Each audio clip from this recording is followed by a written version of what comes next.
Tienen que dar a aceptar. Ah, ok, ya listo. Ya se puede seguir.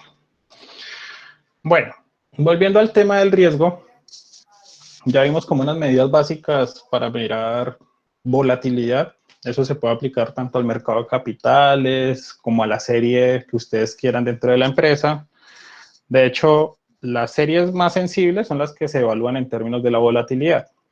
Por ejemplo, esas medidas sensibles pueden ser las ventas. Ustedes tienen unas ventas muy volátiles, quiere decir que es un negocio muy riesgoso. ¿Qué significa que sean volátiles? Que un día vende mucho y un día no vende nada. Eso es muy volátil. Se miran las utilidades y entre las utilidades pues hay un conjunto ¿cómo decirlo?, de variables que ustedes pueden revisar o de modificaciones a las utilidades, porque ustedes pueden tener utilidad neta y mirar cómo es la volatilidad de la utilidad neta, o si usted es más del corte inversionista, pues puede revisar es la utilidad antes de impuestos, es decir, la utilidad operativa. Entonces, digamos que todas esas variables, bueno, y una que es muy importante que a ustedes les encanta, que están viendo en este momento, que son los costos. De acuerdo a cómo se muevan esas variables en el tiempo, ustedes pueden determinar si un negocio es volátil o es poco volátil. ¿Qué es lo ideal? Si usted es una empresa ya establecida, que ya lleva tiempo en el mercado, lo ideal es que eso no tenga mucha varianza o que el coeficiente de variación sea muy pequeño. Pero si usted es una empresa nueva, pues se espera que eso sea muy volátil. De hecho, por ejemplo, si lo llevan al mercado financiero hoy en día, en el mercado financiero se miran precios e índices. Esos precios son de acciones o de activos que se transan en el mercado y los índices se construyen a partir de varios precios. Por ejemplo, el índice, el Standard & Poor's, ¿sí? Ese es un conjunto un paquete de acciones que son las más representativas en ese mercado que componen ese índice. Ahorita, ¿por qué todo el mundo está en pánico internacional, incluido tu amigo Trump? Porque digamos que la varianza de esos precios está, ¿cómo decirlo?, está muy por fuera del estándar, muy por fuera de lo normal. Y ustedes lo pueden ver en las divisas. Por ejemplo, el dólar frente al peso. El dólar frente al peso se ha pegado una escalada brutal en menos de un mes. Y si lo miran ayer o antier, creo que fue, bueno, de hecho desde el lunes empezó con cierre a la baja, como en 3.800 y hoy otra vez va subiendo a 3.900. Eso es un comportamiento muy volátil del tipo de cambio. Y cuando hay comportamiento muy volátil y muy riesgoso, como ustedes en este caso, van a preferir ser cautos. Y ser cautos es conservar el dinero y esperar a ver qué pasa. Hasta que las cosas no se normalicen, los inversionistas no van a volver a invertir. Eso es lo que pasa en el mercado internacional. Entonces, ustedes mirando el precio de las acciones en el tiempo y mirar cómo es la volatilidad de eso, ustedes se pueden dar una idea de por qué en este momento hay mucha incertidumbre, y es porque no se sabe cómo va a evolucionar eso. Como la varianza es tan alta, el día de mañana, si ustedes le preguntan el dólar, no, pues eso puede llegar a 4.000 mañana o puede volver a caer a 3.700. Puede pasar cualquiera de los dos escenarios. Y hay fuerzas económicas que lo pueden explicar. Claro, como Estados Unidos está en crisis en este momento, y una crisis muy severa, fácilmente el dólar puede perder poder adquisitivo o valor de mercado y desplomarse. Y eso implica que el peso colombiano se va a valorizar, entonces significa que el dólar puede bajar hasta 3.700, 3.600 perfectamente. Pero por presiones del precio del petróleo, el dólar se está volviendo un activo refugio, entonces la gente puede ir a buscar el dólar y como están buscando el dólar, eso puede disparar el precio otra vez y subirlo a 4.000. Entonces pueden darse cualquiera de esas dos situaciones. En este momento así está la economía. Y cualquier acción que ustedes revisen, se van a encontrar con una alta volatilidad. Es como un ejemplo de cómo se puede llevar esta medida a otros escenarios. Bueno, aquí debería estar la varianza en la desviación estándar. Se me ha olvidado corregirlo y vamos con el punto de equilibrio. El punto de equilibrio es otra medida que a usted le puede dar una idea de cómo está su empresa, ¿sí? Especialmente si su empresa está iniciando. ¿Cómo funciona el punto de equilibrio? Voy a ir a un Excel. Acá. El punto de equilibrio le dice cuántas unidades debe vender para cubrir los costos. Entonces, para calcular el costo, el punto de equilibrio necesita información usted de cuál es el costo fijo, cuál es el costo variable. Este costo variable tiene que estar en términos o medidos por unidad producida. Y tiene que tener información del precio del mercado. Cuando usted tiene esas tres variables, se puede calcular cuál es su punto de equilibrio. Entonces vamos a hacer un ejemplo muy sencillo. Digamos que su empresa tiene unos costos fijos, ya sea por arrendamiento y otras cuestiones. Digamos que sea de 3.500.000. Digamos que por cada unidad que usted produce, adicional, su costo se incrementa ya sea por uso de materias primas, por la cantidad de gente que contrata, bla, bla, bla. Digamos que eso sea de 50.000 pesos.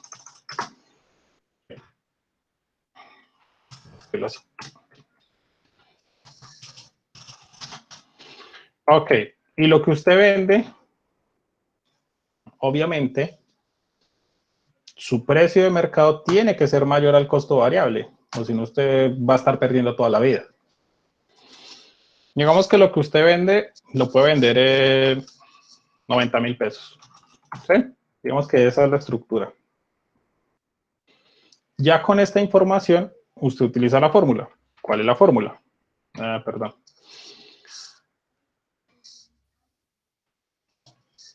La fórmula es el punto de equilibrio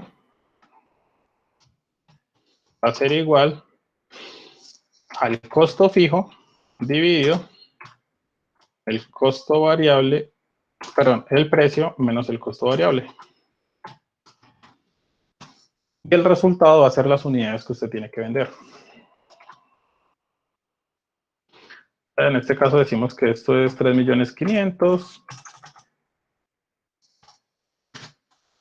Y abajo usted tiene 90.000 menos 50.000.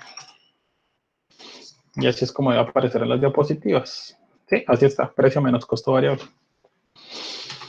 Bueno, entonces ustedes sacan su calculadora. Espérame que no me sale la mía. ¿Dónde está mi calculadora? Ya, listo, ahí está. Entonces decimos que, perdón un momentico, yo muestro acá. 3.500.000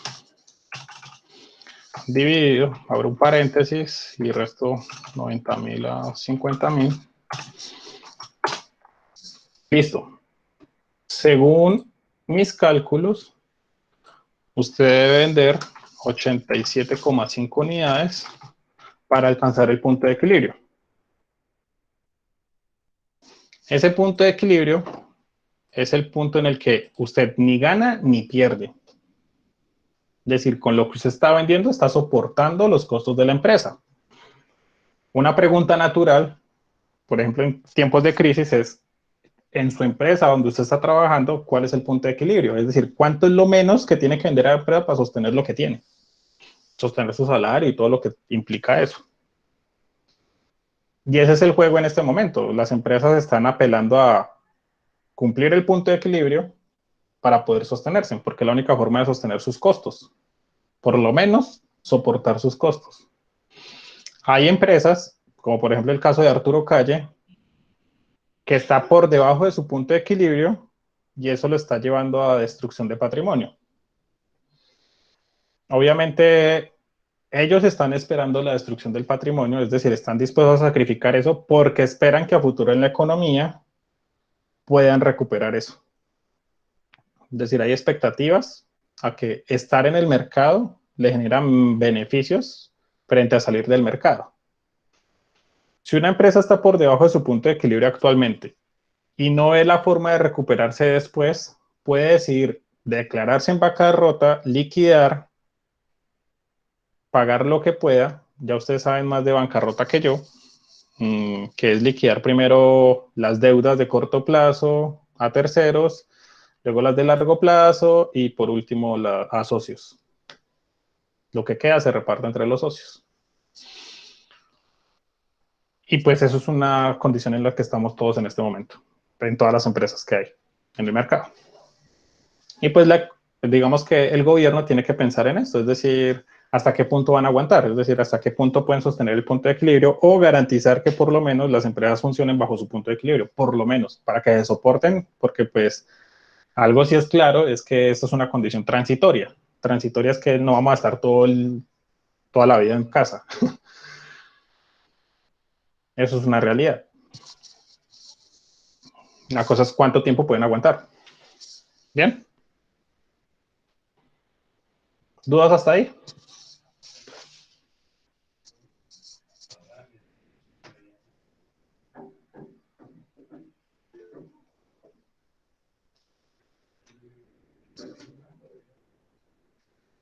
Ok, está bien.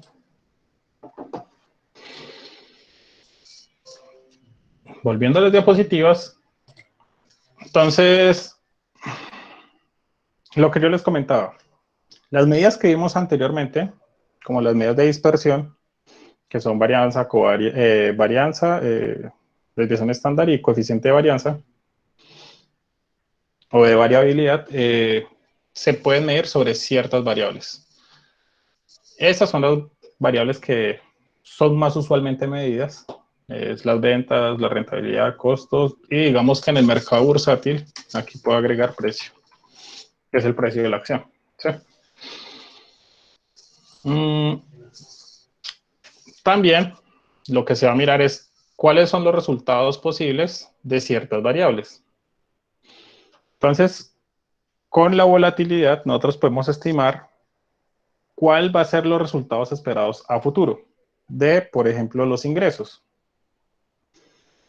De hecho, eso era lo que yo les comentaba a ustedes cuando se hacen proyecciones económicas.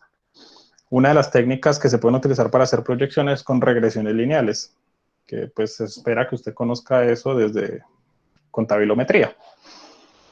Entonces, con contabilometría, se supone que esa herramienta le va a permitir a usted revisar cuál es la probabilidad de cierto escenario.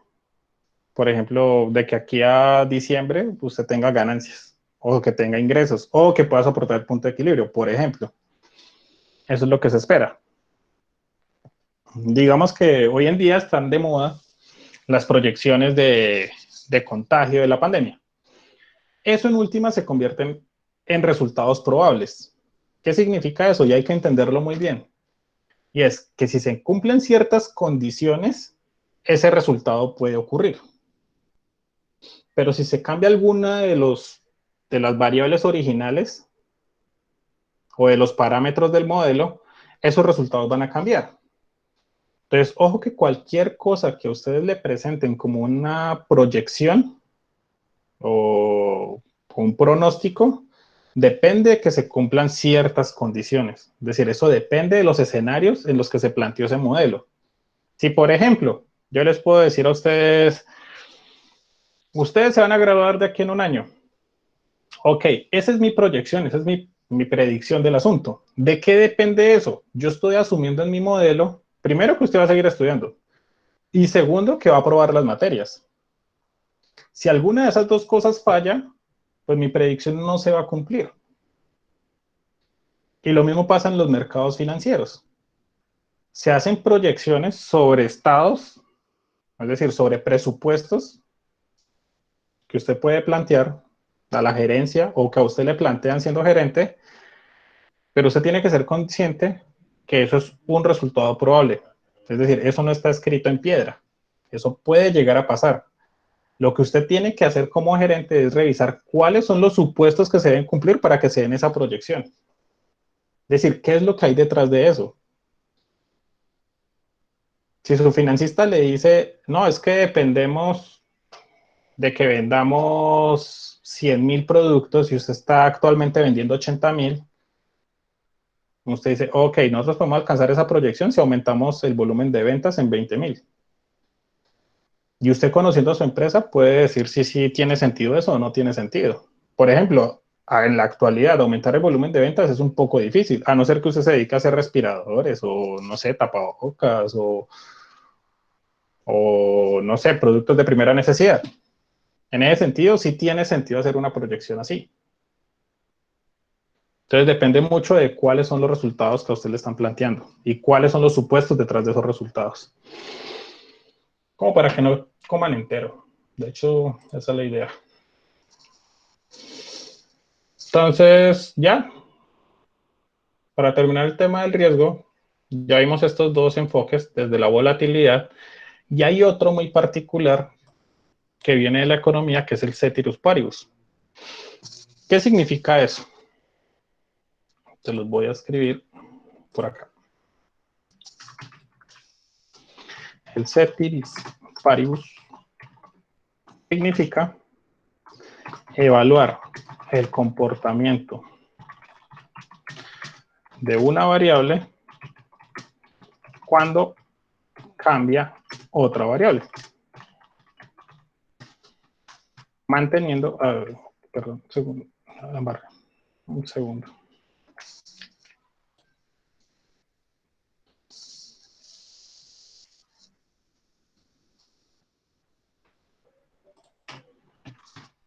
Manteniendo todo lo demás constante.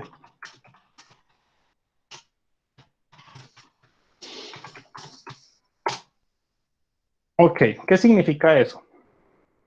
Yo puedo mirar, por ejemplo,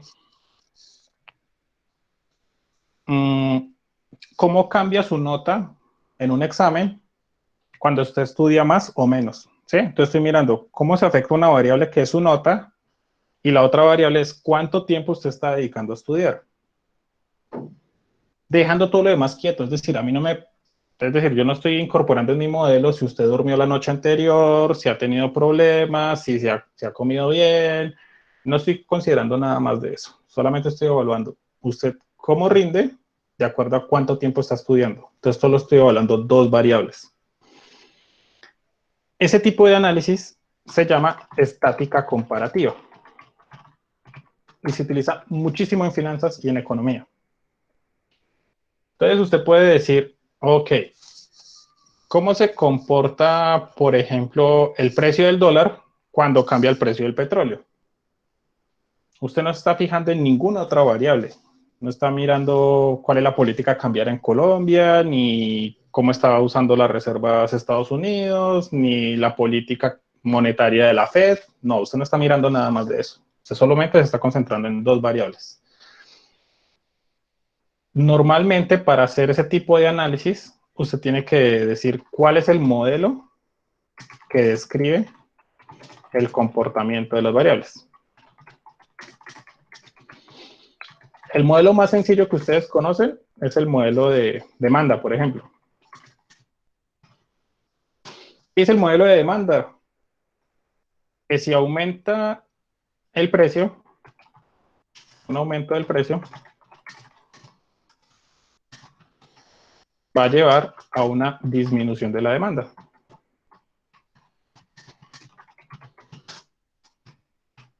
Eso es lo que ustedes les enseñaron en fundamentos de economía o en microeconomía. Y eso está incorporado en su chip. De hecho, me lo dijeron ahorita. Es decir, si se reduce el precio, ustedes están dispuestos a comprar. Entonces hay un aumento de la demanda. Ahí solamente estoy revisando dos variables, el precio y la demanda. No importa el resto.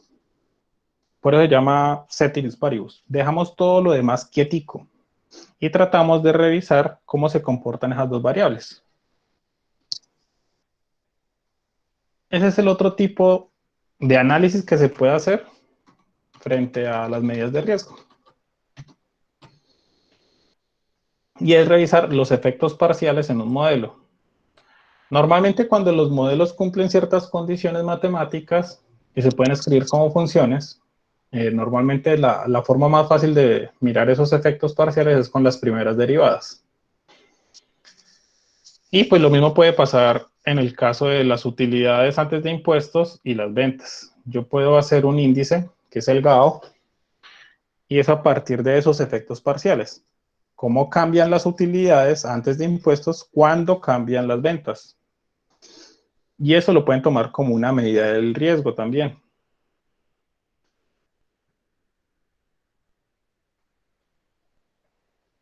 Cuanto más dependan sus utilidades de las ventas, pues usted tiene que tener en su empresa un enfoque dirigido hacia maximizar las ventas, es decir, aumentar las ventas lo más que se pueda. ¿Sí?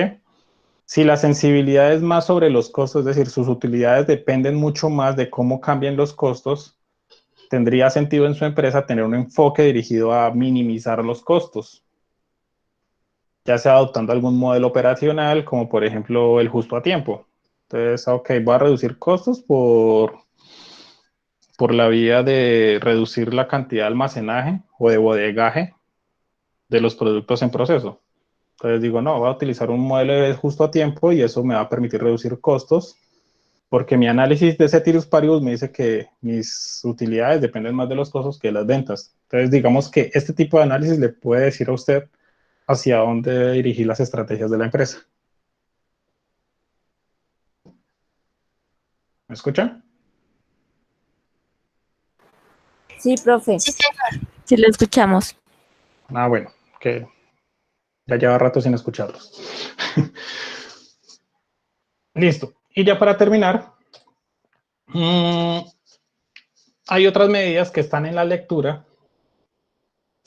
que yo les había dejado. De hecho, yo les había dicho que de pronto les hacía quiz hoy. Y tiene que ver con el apalancamiento financiero y la razón de cubrimiento de intereses. Básicamente, a diferencia del GAO, que es como varían las utilidades antes de impuestos cuando cambian las ventas, en el GAF, una medida de apalancamiento es cómo cambia su utilidad neta cuando usted cambia la utilidad antes de impuestos. ¿Sí? Siempre se lee así. La primera variable es la que va a cambiar y esa va a cambiar dependiendo de la segunda variable. Digamos que no hay mucho por hacer ahí, realmente. Pues de pronto en la próxima clase le traigo algunos ejercicios matemáticos. Por ahora se los presento así como en su ecuación. Y voy a dedicar un poco de la clase a resolver las dudas del taller, que ustedes me dijeron que tenían varias.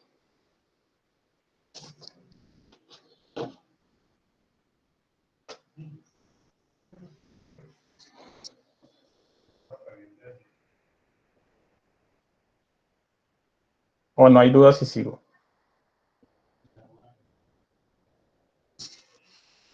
Pues la duda que profe con el trabajo, con el taller que hiciste, bueno, con el ejemplo que hiciste de primera, pues ahí ya las aclaré. Ok. Pues por mi parte, ¿no? Profe, ¿usted nos envía ese archivito de Excel pues, para guiarnos? ¿Nos puede hacer el favor o no? ¿Cuál este? Sí, profe, donde está más o menos explicándonos cómo es que vamos a llevar el proceso del taller. O sea, más o menos para nosotros guiarnos. Ok. Gracias, profe. Mm,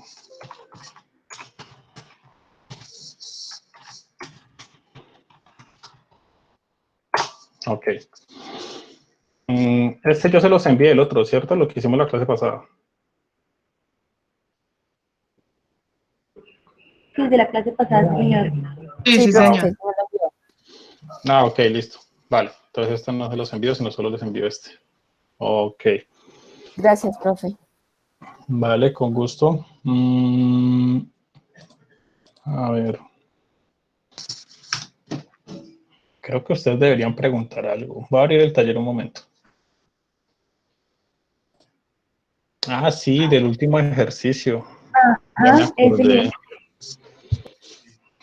Lo lógico es que pregunten de eso. Si no preguntan de eso es que no han leído el taller o no lo han empezado a hacer. A ver, el primero sale fácil, el segundo también. Listo, este de acá. A ver, el cuarto punto dice, en este flujo del punto 3, tiene que tener unas tasas de descuento.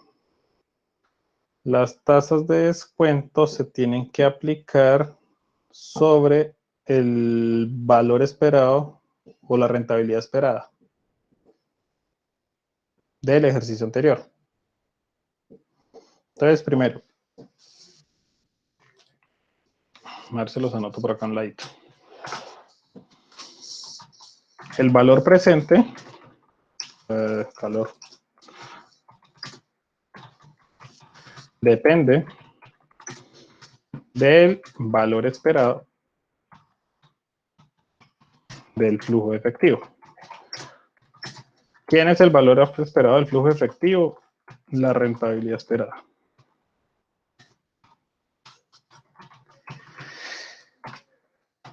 Ok, ¿cómo se calcula el valor presente?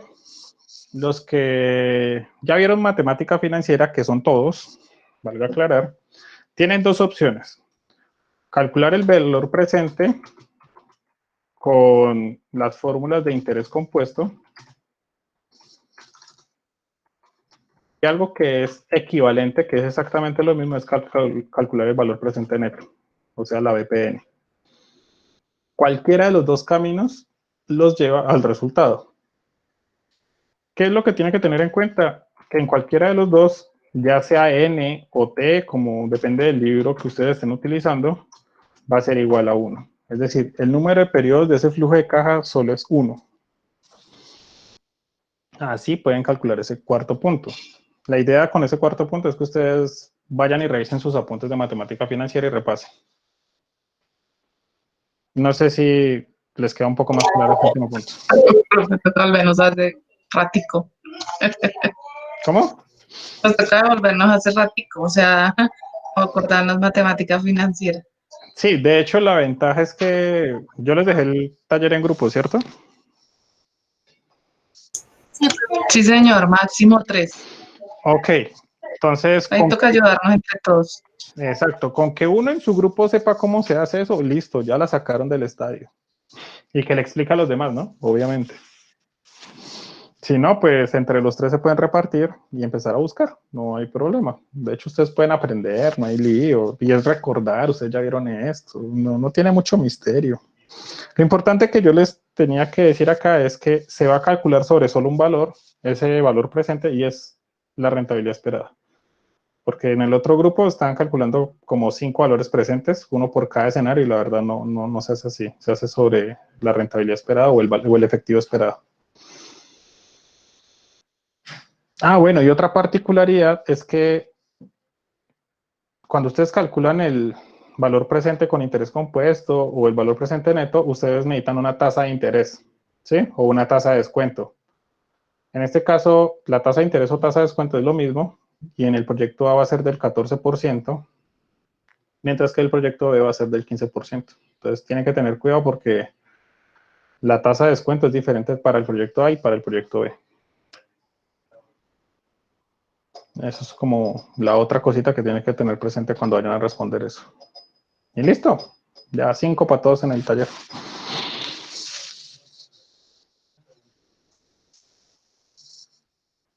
¿Alguna otra duda con respecto al taller?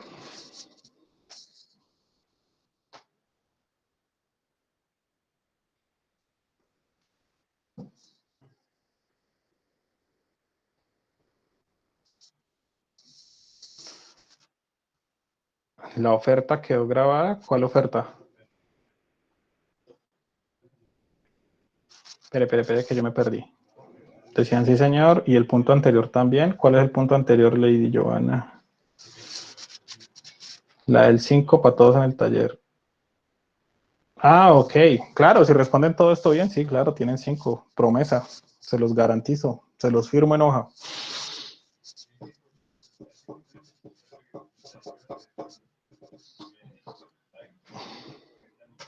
De hecho, yo les pongo 5. A mí no me duele ponerles un 5, pero pues se lo tienen que ganar, obviamente.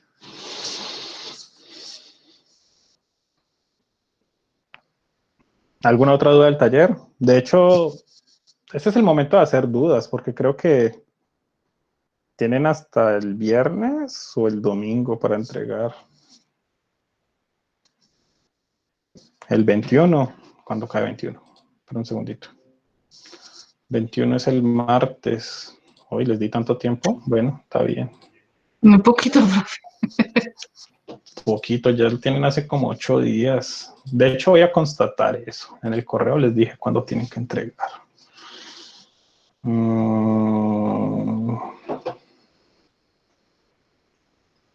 ver, a ver. 21 de abril, profe. Sí, el 21 de abril. Sí, les puse el 21. Les di mucho tiempo. Bueno. Está bien. Me cogieron de buenas pulgas ese día. ¿Alguna otra duda con respecto al taller? ¿Todo claro?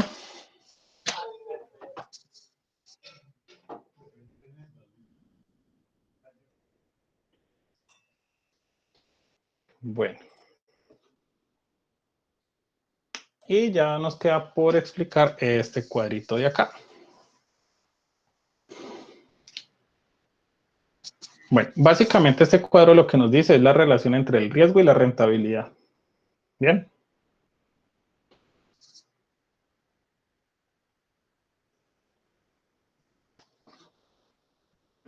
¿Aló?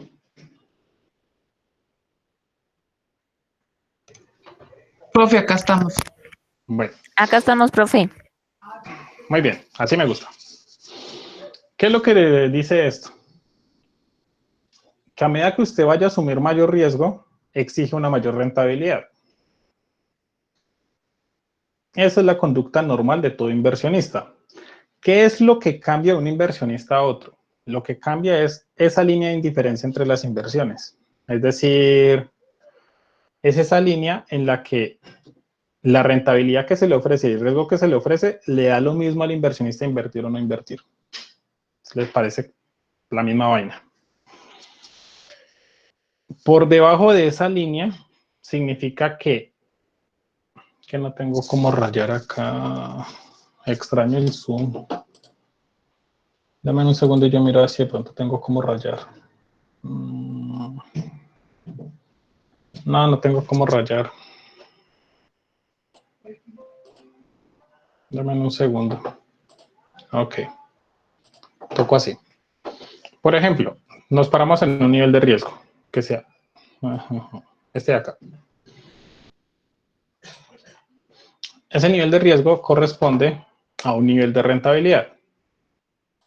¿Sí? Si a usted un inversionista le presenta ese nivel de riesgo, cualquier rentabilidad por debajo, por ejemplo por acá, implica que ese inversionista no va a decidir invertir allí porque va a significar destrucción de valor para él. Es decir, el riesgo es demasiado alto para lo que se le está ofreciendo en términos de rentabilidad. ¿Qué sería atractivo para el inversionista? Que bajo el mismo nivel de riesgo usted le ofrezca una rentabilidad mayor. En este caso, puede ser acá.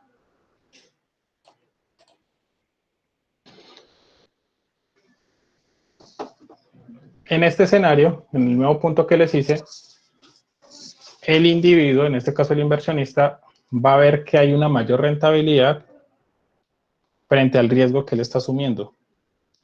En este caso, él va a optar por participar del proyecto porque promete mucho más para él. En ese sentido, el inversionista ve que se está creando valor. Obviamente, esa línea de indiferencia de los inversionistas, volvemos sobre lo mismo, depende del perfil de riesgo de cada inversionista. Y eso se trata... Profe, qué pena una pregunta. Sí. ¿En qué punto está lo último que explicó? Porque me perdí. ¿Debajo de la rayita o lo que está acá debajo? ¿En el riesgo? Trato de hacer otra vez. Sí, es que no entendí. A ver.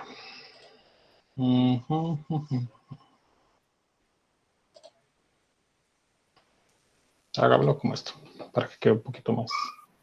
Listo. Digamos que este nivel de riesgo, ¿sí? A ese nivel de riesgo le corresponde un nivel de rentabilidad que exige el inversionista. Sí. Ese va a ser más o menos por acá. Sí. Ok. Cuando usted le ofrece ese nivel de rentabilidad, que eso en últimas es la tasa de retorno, el inversionista le es indiferente. ¿Por qué? Porque el riesgo que está asumiendo se compensa con lo que va a ganar. Entonces, para él, le da lo mismo si invertir o no invertir, entonces él va a decir no invertir. Cuando usted logra identificar ese punto de indiferencia al inversionista, con un poquito más de rentabilidad que usted le ofrezca, voy a tratar de hacerle otro color de otra forma. Ok, hagamos una flecha. Digamos que usted le ofrece este nivel de rentabilidad. Sí. Ya. Con el mismo riesgo, el individuo se va a sentir motivado a invertir allí porque va a haber creación de valor para él. Sí. Y cualquier punto Ok. por debajo, para ese inversionista, significa destrucción de valor. En definitiva, no va a invertir allí. No, a invertir. Ok. ¿Sí? O sea que lo que están haciendo ahí, esa rayita significa que está en creación de valor. Uh-huh. Sí, tal cual. Eso se entiende como las tasas de retorno que espera el inversionista. Ok, profe. Entonces, espérenme, y yo a ver cómo lo puedo escribir. Ok, con esto. Esto sería la tasa de retorno mínima del inversionista.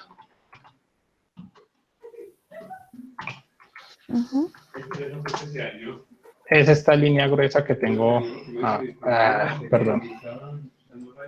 Es esta línea gruesa de acá. Ahí es cuando el inversionista dice que no va a invertir. Exacto. No. Eso es lo mínimo, mínimo que pide el inversionista para invertir, dado ese riesgo, ¿no? Okay. Entonces, cualquier retorno por encima de ese, con el mismo riesgo, valga la aclaración, es una inversión atractiva para ese inversionista. Por ejemplo, yo le puedo decir a usted, venga, présteme 100,000 pesos. Sí. Entonces, usted me va a pedir una tasa de retorno mínima. Usted me dice, ok, podemos negociar la tasa. Entonces yo le digo, no, yo le pago el 2% anual. Se me dice, no, eso es muy poquito, yo no voy a asumir ese riesgo por eso. Mejor no, le presto la plata. Y yo, ok, entonces, ¿cuánto es lo mismo que usted está dispuesto a cobrarme por eso? Entonces me dice, no, el 10% anual. Yo, ok. Si yo le ofrezco el 12%, usted me dice, listo, sí, claro, porque está por encima de mi tasa de retorno mínimo. Ok. Esa tasa mínima de retorno se calcula sobre los proyectos. Es decir, esto hace parte de los proyectos de inversión. Ok. Entonces, usted a los inversionistas le ofrece proyectos. Y de acuerdo a cuál es la rentabilidad que espera recibir ese individuo, decide si sí o si no invertir allí. Obviamente, hay un principio de escasez de los recursos que me dice que no todos los proyectos se van a ejecutar. ¿Qué significa eso? Que listo, el inversionista puede tener proyectos con una tasa por encima de su tasa mínima de retorno, pero como hay recursos escasos, va a priorizar aquellos que le muestren menor riesgo y mayor rentabilidad. Entonces, digamos que una tasa mínima de retorno para el inversionista puede ser positiva, puede que no sea atractiva porque es muy pequeña frente a otras tasas de retorno. Entonces, lo que normalmente se hace en formulación de proyectos es prometer tasas de retorno lo más altas posibles para que sean atractivas a los inversionistas y decidan invertir allí. De hecho, creo que ese es el curso de finanzas que sigue a este. Y un ejemplo de un proyecto. ¿Cómo, perdón? Un ejemplo de un proyecto. Ok. En donde podamos, compararlo con la gráfica y así tenerlo más claro. De hecho, a ustedes les gusta mucho para graduarse en hacer proyectos de emprendimiento.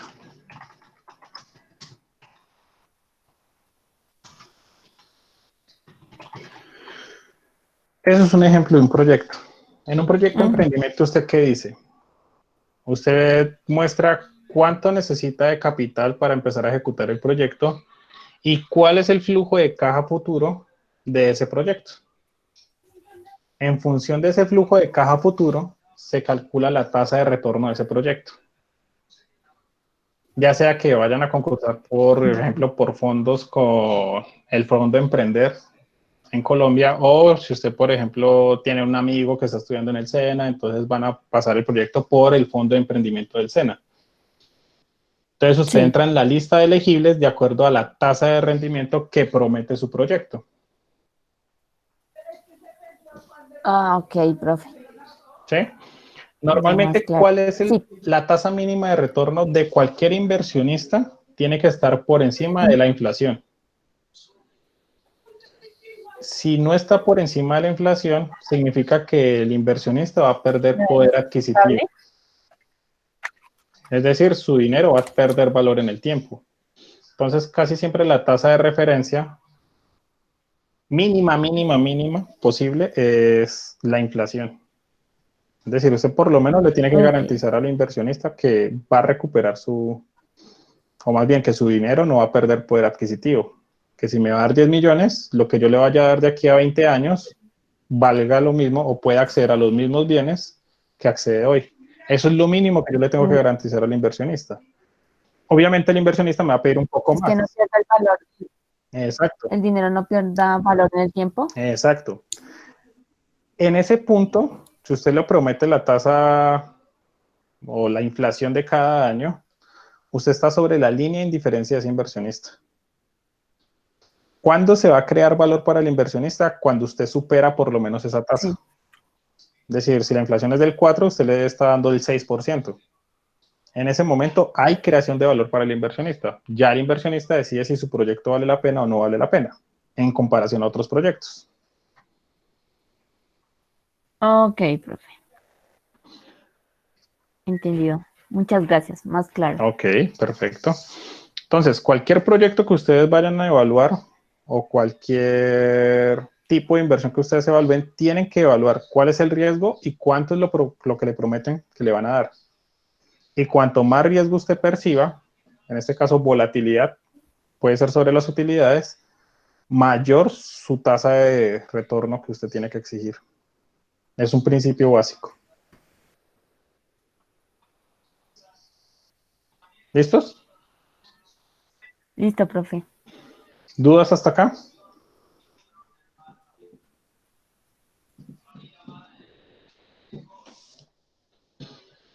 Bueno, por hoy vamos a dejar acá y por hoy cerramos el capítulo de riesgo.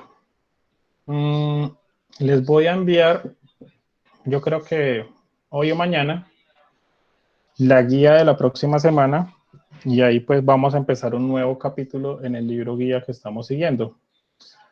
De hecho, creo que ya tengo la guía lista. Déjame, yo reviso un segundo y les comento de una vez que lo que vamos a seguir viendo.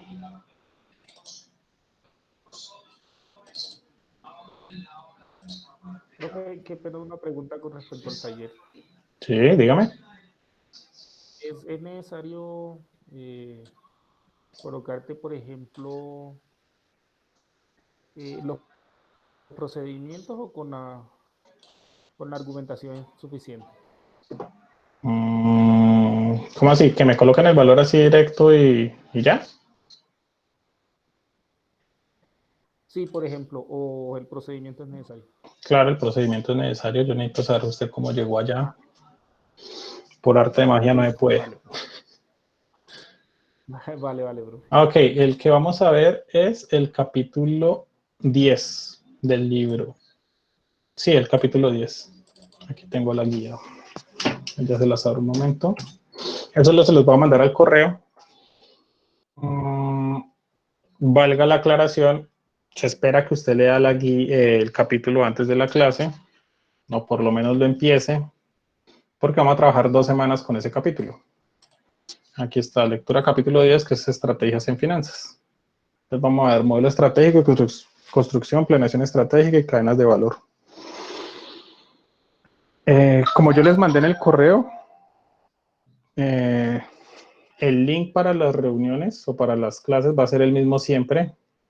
Ahí en la guía va a estar, se los mandé al correo hoy y en su calendario está, entonces pues ya no tienen excusa de no asistir. Y por último, cuando ustedes me entreguen los talleres, voy a reportar las notas del corte. Tenemos 2 notas.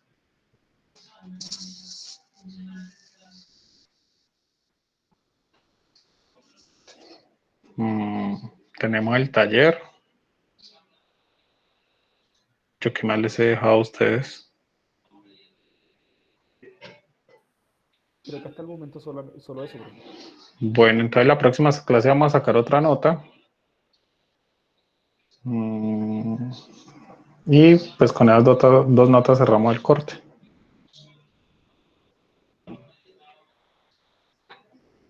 Bueno, está bien. De hecho puede ser un control de lectura.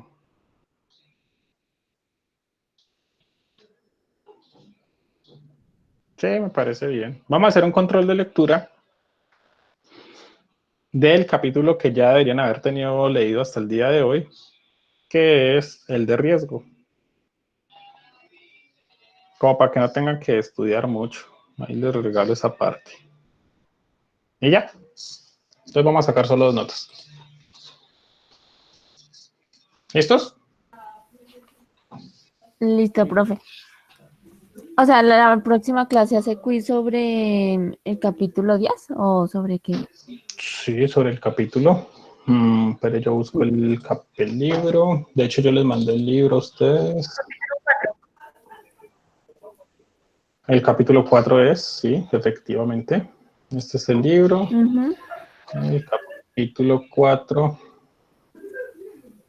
Por ejemplo, vamos acá, reflexiones sobre el capítulo. Ejemplo, les puedo preguntar, A y B tienen la misma rentabilidad de desviación estándar. Si A ofrece la posibilidad de duplicar la inversión, ¿cuál opción escogería y por qué? Preguntas básicas del capítulo. O una evaluación conceptual. Le puedo hacer una pregunta de estas que me aparece acá. Entonces, Ok, por ejemplo, sobre sobre el capítulo 4, que es el de riesgo. De hecho, aquí está todo lo que vimos, o gran parte de todo lo que vimos, porque dejé algunas cosas sin revisar, para que se concentrara un poco más en la varianza y la desviación. A ver, aquí está, aquí empieza, capítulo 4. Listo, entonces vamos a hacer un control de lectura de eso. Les voy a pedir que instalen Kahoot.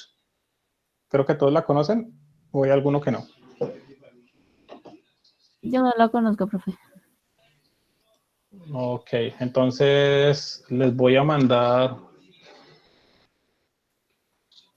un link para explicarles cómo funciona Kahoot y en el transcurso de la semana me comentan a ver si pueden instalar la aplicación, la pueden instalar en el celular y hasta le puedo mandar una prueba, es decir, un test ahí de prueba como para que ustedes se den cuenta cómo funcionan y vamos a hacer el control de lectura por ahí con Kahoot.